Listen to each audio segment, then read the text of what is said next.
From W3DS and narrative journalism on the campus of Denison University, this is the 3 Days of Story podcast-a-thon.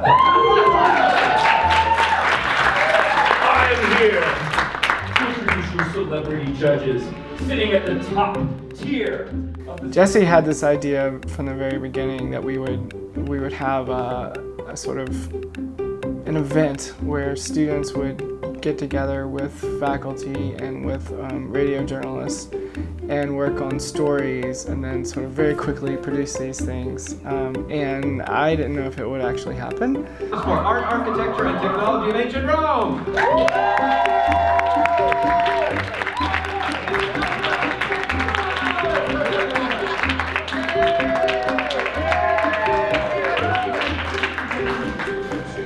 And dude, their columns are still huge. If they could pull it off, or if we could pull it off, and I was pleasantly surprised that it actually did happen. Same computer, right? So what does that mean if you want to come in here and there are people in the lab? You're screwed. You can't work on your project.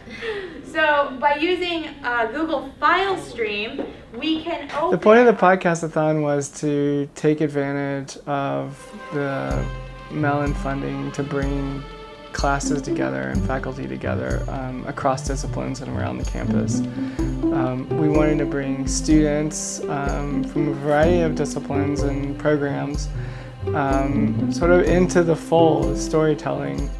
We also wanted to bring in outside radio producers and journalists to work with the classes so that they could have, in a sort of finite period of time, all the resources that they might need in order to create a short podcast. Okay, if you had to tell me what your story was about in one sentence, what would it be like? How sororities are from the perspective of someone who didn't grow up here. Ah, okay, perfect. That's the craft of it. Yeah. So I was asked, you got any hacks to pass on to students? And it's like, no, there are no hacks. Yeah. This is about Literally. This is about the craft of storytelling. Pretty much.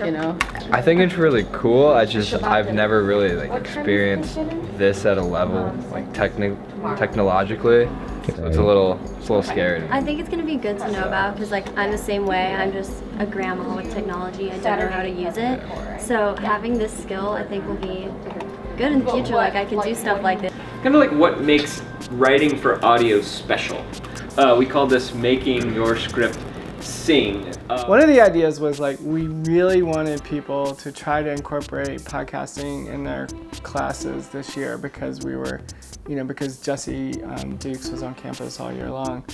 But we also know, I know as someone who's taught for many years, that it's hard to introduce something new into a class without spending a lot of time working on it. So the whole point of the Mellon grant was to help provide those resources for faculty so that they can learn along with students and hopefully continue doing these sorts of things in the future. One of the sub-themes of the class is how do we orally communicate things about science with the lay public. So this is a really nice opportunity for them to take these themes around self-regulation and psychology and turn them into something that everybody can understand and to tell the story about them, which is interesting. I've never done a podcast before, so I was kind of nervous about how it was going to go, but it's gone really well, and having a group makes it way easier to kind of help each other out, especially people that have more experience you've done them before, but it's been good. Maybe, I think what might be happening is that podcasts are the first signal that academic discourse is about to change, that it's about to relax itself, that it's about to start becoming naturally multimedia, and I look forward to that. You ask the person how many times do you have to say that you're not stressed when you actually are. I think you have music there, and you should fade that up a little bit more gently. The podcasts are a way of recovering and reasserting what we want, what we see in the world, not according to the paradigms that academia pushes upon us and foregrounds for us, but it puts us back in charge. And so our voices naturally are going to be more honest, more direct, more authentic. And I think the subject matters will be too. and I was like, is there gonna be a next time? And they were like, yeah, like let's go. So when I was talking to Nana yesterday, she said that would be a good place to end. So yeah, I think that's great. I think that sounds like a pretty natural end to me. And finally, the Buzzy Award. Look at that. You know, from my perspective, one of the more exciting events that I've participated in at Denison, because I think it represented the liberal arts at its best. The first was just the podcasts. They were smart, they were wise, they were interesting, they were funny, right? All those kinds of wonderful liberal arts skills. Second was, it was incredibly interdisciplinary, it was just fun to watch the students put their academic work into practice by thinking across the disciplines. The third was that they were working in teams, right? Which is the very best of liberal arts, thinking across the disciplines, working in teams to see old things in new ways and come up with creative ways of seeing the world around you. And then the last was, as we know, one of the things that students at Denison learn to do remarkably well is to communicate, right? It's great to have good thoughts.